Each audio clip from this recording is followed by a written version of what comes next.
ലൂയിസേട്ടൻ ഇത്രയൊക്കെ സ്വാതന്ത്ര്യം കയ്യെ പിടിച്ചു വലിക്കുന്നു. ഒരു പാട്ടിലൂടെ ഇത്ര സ്വാതന്ത്ര്യം.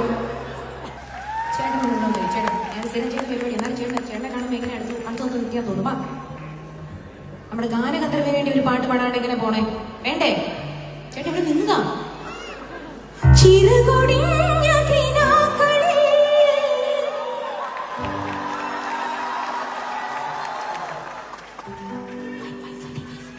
വന്നിട്ടില്ല, വെറുതെ അല്ല കുട്ടിയെ കുത്തിയിരുന്നത്.